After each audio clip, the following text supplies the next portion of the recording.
영광이란 제목으로 말씀을 또 전하고자 합니다.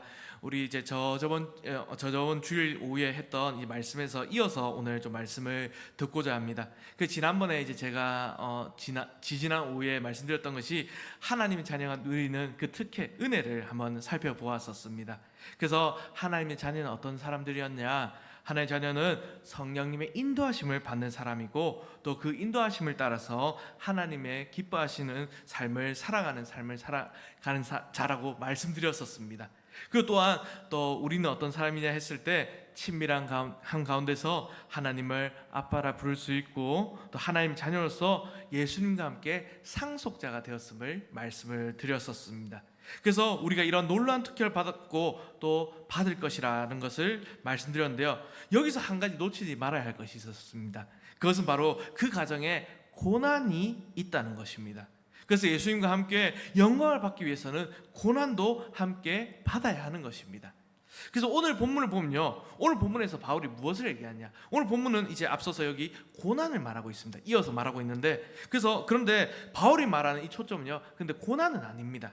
이 고난보다는 영광에 이 초점을 맞추고 있다고 할 수 있습니다. 그래서 우리 배경 같은 것도 보면 어두운 배경이 있어야 이제 밝은 빛 같은 것들, 흰 글자들이 더 잘 보입니다. 그래서 이 고난을 어두운 배경으로 사용해서요, 미래의 영광, 그 우리의 이 소망인 눈부시고 밝게 빛나는 그날의 영광을 지금 말하고 있는 것입니다. 그래서 우리 모두가 우리 삶을 돌아보면요, 참 상황은 다 다릅니다. 그렇지만 각자에게 참 주어진 어려움 또 고난이 다 있습니다. 하지만 또 하나님께서 우리에게 허락하신 소망들, 그것들은 우리에게 참 위로가 됩니다. 그래서 오늘 이 말씀 보면서요, 우리는 참 이 질문 붙잡고 한번 오늘 말씀 한번 봤으면 좋겠습니다. 그래, 나는 지금 무엇을 바라보며 살고 있는가? 그리고 또 이 질문 속에서 우리의 정말 소망이 무엇인지를 한번 세 가지로 한번 살펴보고자 합니다. 그래서 먼저 첫 번째로 오늘 우리 소망은 무엇인가? 우리의 이 소망은 무엇인가 보면은 비교 불가라는 것입니다. 오늘 18절을 보면요, 오늘 이렇게 말씀합니다. 생각하는데 현재의 고난은 장차 우리에게 나타날 영광과 비교할 수 없도다. 비교 불가라는 것입니다. 오늘 바울은요, 생각합니다. 그리고 그 생각의 결과는 비교 불가라는 결론입니다. 여기 말씀에서 이 생각한다, 바울이 지금 생각한다라고 얘기하는데, 생각한다는 이 말은요, 계산한다라는 뜻이 있습니다. 그 쉽게 말해서요, 계산하는 것이 무엇입니까? 저울질하는 것입니다. 어느 것이 무거운지 따져서요, 이제 그렇게 비교하고 무거운 것이나 아니면 또 가벼운 것을 취하는 것입니다. 근데 어느 것이 이제 무거운 것인지 따지는데, 이 고난과 영광을 지금 비교하며 저울질하는 것입니다. 그 어떤 결과가 나올까요? 지금 오늘 여기 바울의 이제 생각에 따르면, 이 저울질에 따르면 측정 불가라는 것입니다. 웬만큼 무게의 차이가 있어야 비교할 수 있는 것인데, 고난과 영광은 너무나 그 차이가 크기 때문에 비교할 수 없다라는 것입니다.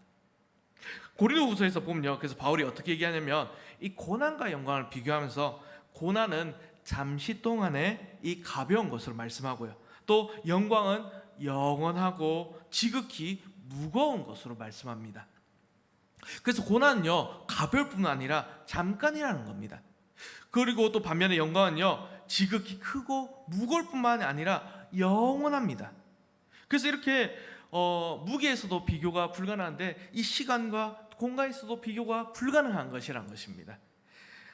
그래서 만약에 이제 그날에 이제 마지막 하나님 그 날이 올 때 우리에게 나타날 영광이 만약에 그냥 그저 그런 것이라면, 좀 괜찮은 정도의 것이라면, 우리가 진심으로 이 땅에서 우리가 주님을 위해서 받는 이 고난을 감당하기에는 조금 힘겹고 꺼려지고 어려울 것입니다. 하지만 오늘 우리가 소망하는 이 그날의 영광은요, 지금 우리가 겪고 있는 현재 고난과는 비교할 수 없을 만큼 크고 대단한 것이기 때문에 우리는 고난 중에도 이 소망을 붙들 수 있다는 것입니다. 그래서 이렇게 우리에게 정말 이 고난과 비교할 수 없는 그렇게 큰 영광이 우리에게 있는데, 우리에게 있는 영광이 이렇게 놀라운 것인데, 그런데 왜 우리는 이 땅에 살면서요, 왜 고난에 우리 마음을 빼앗길까요? 그렇게 왜 빼앗길 때가 너무나 많을까요? 왜 영광을 바라보기보다 참 우리에게 있는 어려움들, 고난을 바라볼 때가 더 많은 것일까요? 왜냐하면 오늘 말씀 보면요, 고난은 현재이고 영광은 장차 나타날 것이기 때문입니다. 고난이 아무리 가볍다 해도요, 지금 우리 현실입니다. 우리가 겪고 있는 지금 현실들입니다. 반대로 영광은 어떤 것입니까? 장차 나타나겠지만 지금은 볼 수 없습니다. 그래서 우리가 고난에 더 영향을 받고 고난에 더 마음을 빼앗기고 살아가게 되는 것입니다. 또 그럴 수 있습니다. 그렇게 오늘 우리는요, 이 소망, 우리에게 있어서 이 영광이라는 것은 비교 불가능한 사실을 잊지 말아야 합니다. 내가 경험하고 있는 고난의 크기가 정말로 크다면 정말 그와 비교할 수 없는 그 영광이 얼마나 크고 도대체 얼마나 크고 놀라운 것인지를 생각해 봐야 하는 것입니다. 그래서 오늘 우리가 여기서 집중해야 되는 것은 고난이 아니라 영광에 집중을 해야 됩니다. 비록 지금 우리가 경험하고 있는 것이 좀 어려운 일이고 고난이고 또 그렇게 하고 있는 것이라 할지라도 고난을 배경으로 두고 더욱더 집중하며 바라봐야 할 것은 장차 오게 될 더욱 빛나는 영광입니다. 지금의 고난은 정말 장차 우리에게 경험하게 될 그 영광을 더욱더 빛나게 할 것이고요, 더 사모하며 바라보게 하는 것입니다. 그리고 또 오늘 우리에게 있어서 있는 이 고난들, 이것들은요, 또 이것 또한, 이 고난 또한 하나님께서 사용하시는 것입니다. 그래서 하나님은 이 고난은요, 우리에게 선하게 사용하십니다. 우리는요, 그래서 이렇게 살아야 합니다. 우리에게 고난이 있지만 그것을 감당하되 이 고난을 낭비하지 말아야 합니다. 이것을 위해서 우리의 시간과 우리의 물질과 우리의 모든 것들을 낭비하지 말아야 합니다. 고난을 통해서요, 지금 우리가 어디로 가고 있는지를 확인하고 또 영광을 더 분명하게 붙잡아야 합니다. 하나님께로 가야 될 그 방향을 더욱더 붙잡아야 합니다.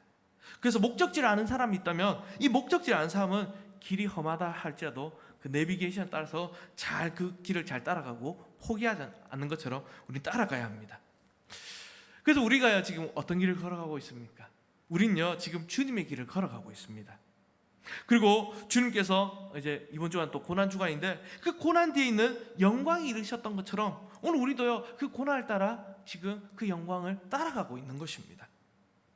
그래서 우리도요, 이제 고난을 지나서요, 그 고난 뒤에 있는 영광에 이르게 될 것입니다. 그래서 오늘 우리에게 있는 이 고난들을 생각하면서요, 이 고난은 우리의 그 소망으로 달려가는 걸음에 방해가 되는 걸림돌이 아니라 오히려 소망을 더욱더 절실하게 만들고 더욱 확실하게 만드는 디딤돌이라는 것을 생각하며 나아가야 하는 것입니다. 그래서 오늘 우리는 먼저 첫 번째 생각해야 될 것은 이 고난보다는 영광에 더욱더 집중해야 되고 더욱 비교할 수 없는 이 영광을 바라보며 소망해야 한다는 것을 알 수 있습니다. 그것도 다음으로요, 그래서 바울은요, 이렇게 소망을 설명하기 위해서요, 또 하나님의 피조물과 하나님의 자녀들을 구분해 설명합니다. 그래서 오늘 본문의 이 19절부터 22절까지는 이 피조물의 소망을 말합니다. 그리고 이제 23절에서 25절은요, 이제 하나님의 이 자녀들의 소망을 말하고 있습니다. 그래서 오늘 이 두 번째로 소망에 대해서 바라보면 처음으로 말한 것은 비교 불가였다면 두 번째로 소망은 무엇인가? 두 번째로 소망은요, 고대하는 것입니다.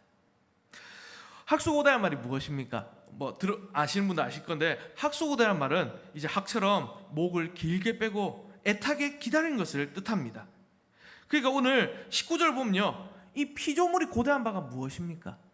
피조물이 고대한 바는 하나님의 아들들이 나타나는 것입니다.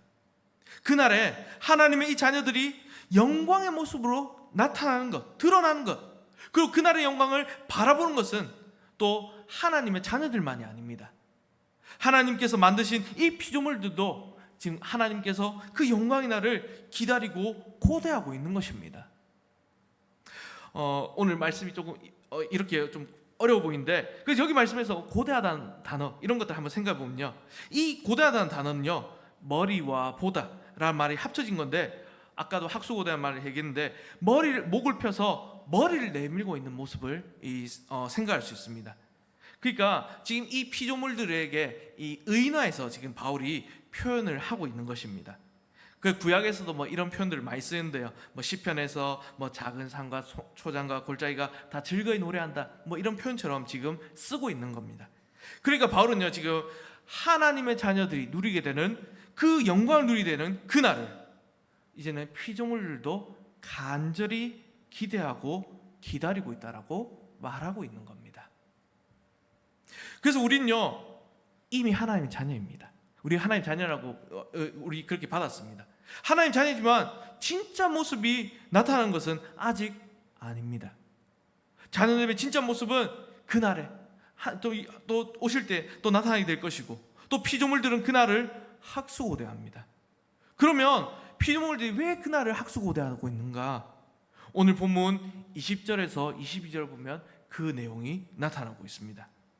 오늘 각절에서요 20절에서 22절의 각절에서요 지금 피조물의 상태가 어떠한지를 말하고 있습니다.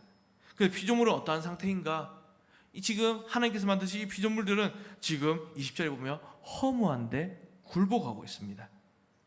여기서 이 허무한데란 말은요 공허함, 무익함, 덧없음을 의미합니다. 그러니까 이 첫사람 아담의 범죄로 인해서 이 아담과 하와 그리고 그 후손들은 물론 모든 피조물들도 이제는 허무한 데에 굴복하게 되었습니다. 이 굴복하게 하신 이 하나님으로부터 말미암은 것입니다. 그래서 하나님이 이 죄의 결과를 거두게 하셨습니다. 피조물의 상태가 그렇다는 것입니다. 그리고 또 피조물 상태가 어떠한가? 21절 보면요 또 피조물은 썩어짐에 종노릇을 하고 있습니다. 그래서 피조물은 죽음으로 인한 이제는 썩어짐에 사로잡혀 있습니다. 그래서 썩어짐에서 헤어나올 수 없고요 썩어짐을 막을 수 없습니다. 이 피조물들은 이제 계속해서 썩어져 가는 것입니다. 피조물은 낡아지고 있고 죽음으로 나아가는 겁니다. 그래서 21절까지 보면요 피조물은 함께 탄식하며 함께 고통을 겪고 있습니다. 그래서 여기서 이제 피조물이 함께 고통을 겪고 있는 것은 본문에서 이 바울이 이 피조물과 자녀들을 구분해서 말씀하고 있기에 이 피조물과 우리가 함께 겪고 있는 고통을 겪는 것보다는 이제는 모든 피조물들이 함께 탄식하고 있다, 또 고통을 겪고 있다라는 것으로 생각할 수 있겠습니다. 그래서 이제 이것을 좀 정리해서 말씀드리면요 피조물이 지금 함께 고통을 겪으며 함께 탄식하며 함께 부르짖는 것입니다. 이 피조물들이. 그래서 지금 창조 세계에는 고통이 있다는 겁니다. 죽을 수밖에 없는 운명으로 태어나는 것들이 피조물들입니다. 그리고 생명을 얻어 태어날 때도 있지만 고통을 얻어서 고통도 있고 생명을 잃어서 죽을 때도 있다는 것입니다. 이 땅에 있는 모든 피조물들이요. 또 피조물이 타락한 이 피조물들이 타락한 세상에서 이 경험하는 것들은 온통 고통으로 물들어 있습니다. 그 정리하면 이 피조물들은 허무한 데 굴복하고 썩어짐에 종노릇하고 함께 탄식하고 함께 고통받고 있다는 겁니다. 하지만 그것으로 끝나는 것이 아닙니다.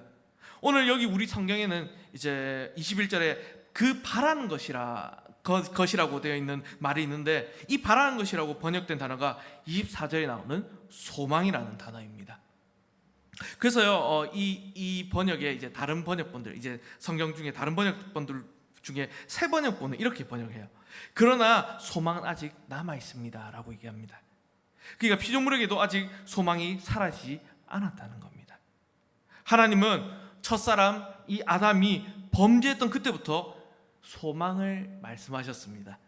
그래서 여자의 후손이 정말 뱀의 머리를 상하게 할 것이라고 말씀하셨고, 그래서 그 모든 것이 영광으로 나타날 그날에 이제는 피조물에게도 소망이 된다는 겁니다.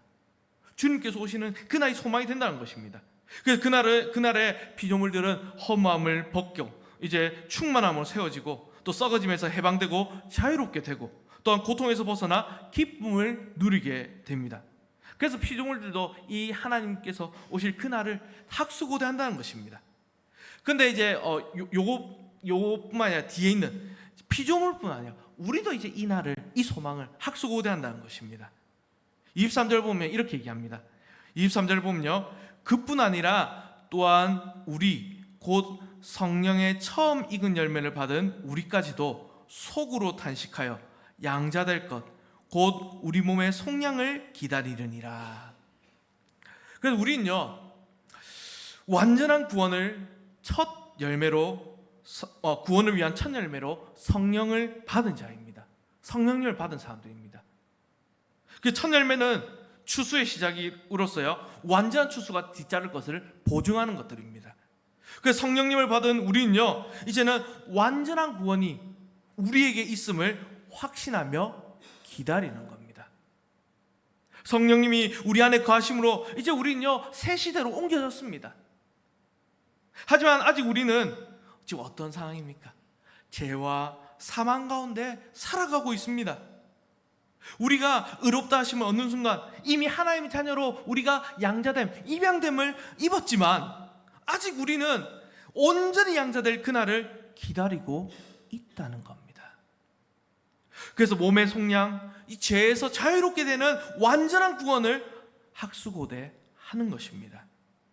그 과정에서 우리는요, 우리의 연약함에서 나오는 탄식을 경험하게 됩니다. 우리 자신 한번 돌아보면서요, 우리의 타락한 본성들을 생각해 보면요, 내 안에 있는 죄성은요, 계속해서 나를 괴롭게 합니다. 내가 마땅히 주님을 위해서 해야 되는 것을 하지 못하러 방해합니다. 이 죄성들이 우리를 계속해 괴롭힙니다. 그리고 내가 미워하는 것을 계속해 하게 만듭니다. 죄를 짓고 싶지 않지만 죄 짓게 만듭니다.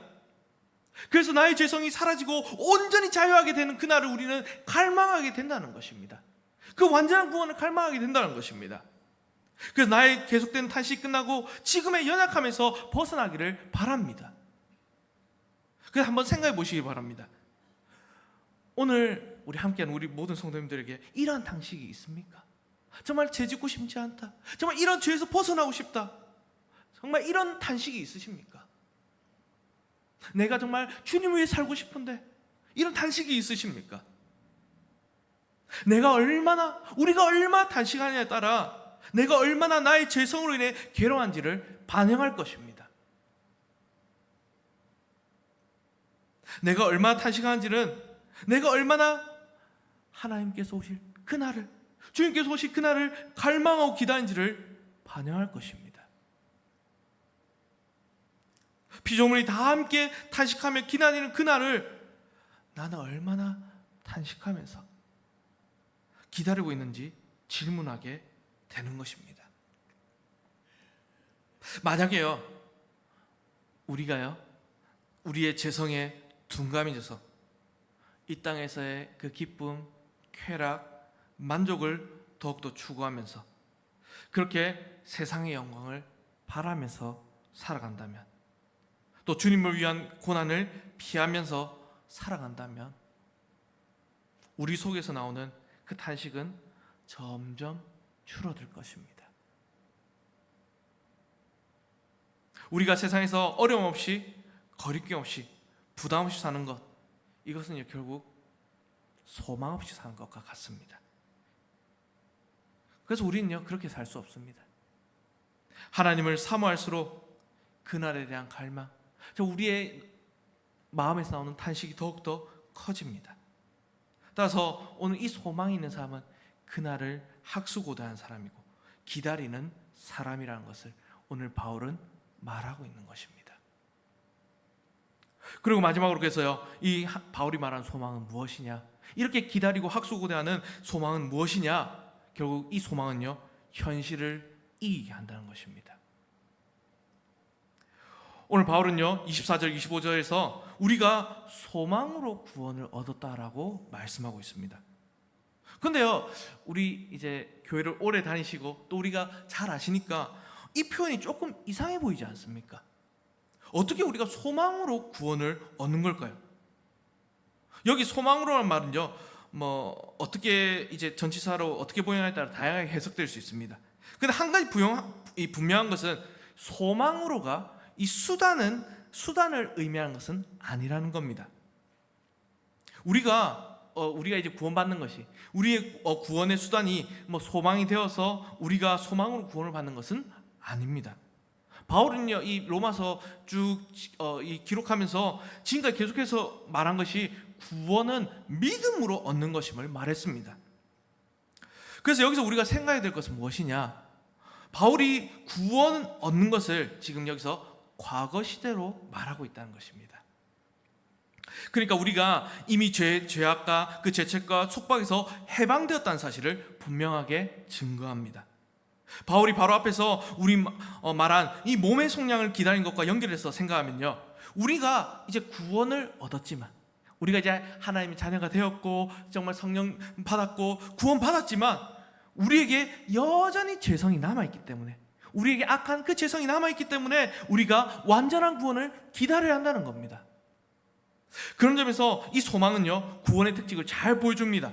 우리가 구원을 받았지만 이제 완전한 구원을 기다리며 그 성화의 과정을 기다리며 인내 가운데서 기다릴 필요가 있기에 이제는 소망으로 구원을 말하고 있는 것입니다.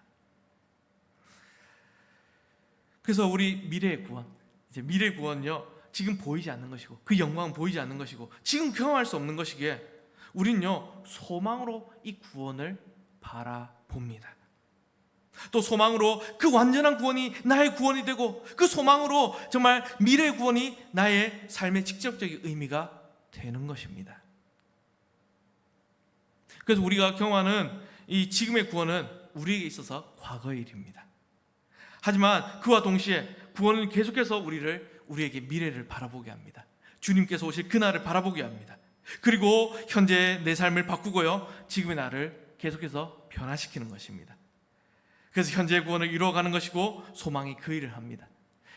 그래서 말이 조금 이렇게 어려운 것 같은데, 결국 이 소망이 우리를 변화시키고 우리의 이 삶을 변화시키는 주체라는 것입니다. 그래서 만약 그날에 직접 경험하게 될 완전한 구원에 대한 기대, 또 그 기대로 인한 기다림이, 또 기다림과 인내가 없다면 우리 어떻게 되겠습니까? 그렇다면 우리는 구원 받았다라고 말할 수 없다는 것입니다. 그 구원에 대한 기대가 없다면 구원 받았다고 말할 수 없는 것입니다. 정말 미래와 현재의 그 구원이 없다면 과거의 구원도 아닌 것입니다. 물론 여기서 이제 제가 과거, 현재, 미래 구원으로 나누고 있지만, 이것 구원이 이렇게 나눈 것은 아니지만, 나눌 수 있는 것은 아니지만, 우리가 그것을 믿지 않으면 우리가 구원받은 자가 아니라는 겁니다.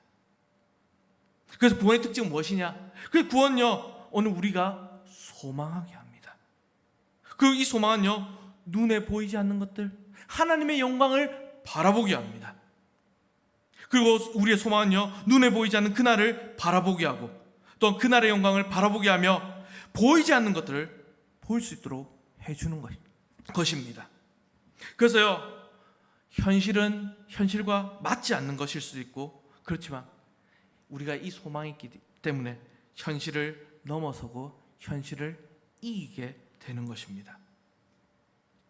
그래서 더 크고 더 영원한 그 영광을 바라볼 때 이제는 가볍고 잠깐의 이 고난을 극복할 수 있습니다. 그날을 기다리며 갈망할 때 또 그렇게 또 탄식과 고통이 따라오는 이 현실의 어려움을 뛰어넘고 나아가는 것입니다. 그래서 소망이 이렇게 우리 삶에 일으키는 놀라운 기적입니다. 그렇게 이제 우린요, 이 소망을 가지고요, 정말 주님께서 오실 그날, 또 그 소망을 가지고요, 그 소망으로 구원의 완성을 기다립니다. 그 확신을 가지고 이 땅에서 그날을 기다리며 살아갑니다. 그 소망으로 인내하며 사는 것입니다. 바울은요, 끝으로 이렇게 말하고 있습니다. 참음으로 기다릴지냐라고 말합니다. 소망으로 이 그날을 바라보는 자는요, 참음으로 기다린다는 것입니다. 그 사람의 삶의 특징으로 인내가 이제 나타나는 것입니다. 이제는 구원받은 자로서 소망하며 주님을 기다린 자들의 이 삶에서 인내가 나타난다는 것입니다. 비록 보이지 않더라도 정말 참음으로 기다릴 수 있습니다. 그 기다림에 내 예상보다 더 길고 언제 끝날지 알 수 없다 할지라도 소망 있기에 참음으로 기다리며 그날을 고대하는 것입니다. 그래서 혹시 성도 여러분, 우리 여러분 가운데 영광이 보이지 않고 지금 우리의 삶에서 여러 고난들이 계속 나를 흔들고 있다면, 또 그렇게 우리의 삶에 정말 고통이 끊이지 않다면, 또 어려운 상황이 계속된다면 우리 다시 한번 생각해 보시기 바랍니다. 우리는요, 오늘 이 말씀대로 성령의 처음 익은 열매를 받은 자들입니다. 그래서 성령님이 오늘 우리 안에 계십니다. 우리와 늘 함께 하십니다. 그리고 이 첫 열매는요, 앞으로 올 것을 미리 맛본 것과 같습니다. 이 온전한 것이 머지않아 우리에게 임하게 될 것입니다. 그리고 우리 안에 거하시는 이 성령님은 죄와 죽음으로부터 모든 속박으로부터 우리를 완전하게 자유롭게 하실 것입니다. 그리고 그날이 오기까지 우리를 계속해서 이제 역사하셔서, 우리 속에서 역사하셔서 우리가 조금씩 주님을 닮아가게 하실 것입니다. 그래서 우리는 이제 그날에, 주님의 그날에 온전한 영광을 직접 보게 될 것입니다. 하나님의 자녀로서 그 완전함을 경험하게 될 것입니다. 이것이 오늘 우리에게 있는 소망이라는 것입니다. 그래서 그날은요, 우리 앞에 있고요, 이 땅에서의 그 모든 고난 또 어려움은 지나갈 것입니다. 따라서 우리는 이 소망 가운데 참음으로써 기다리는 것입니다. 그래서 말씀을 조금 정리하면서 뵙겠습니다. 오늘 좀 여기 이렇게 저렇게 왔다 갔다 했는데, 사랑하는 성도 여러분, 그래서 주님의 그날은 반드시 온다는 겁니다. 그리고 우리가 지금 겪고 있는 것들도, 모든 것들도 지나갑니다. 우리에게 있는 눈물도 또 고통도 탄식도 끝날 날이 있습니다. 그리고 그날에 우리는요, 완전한 하나님의 자녀로서 이제는 이 땅에 드러나게 될 것입니다.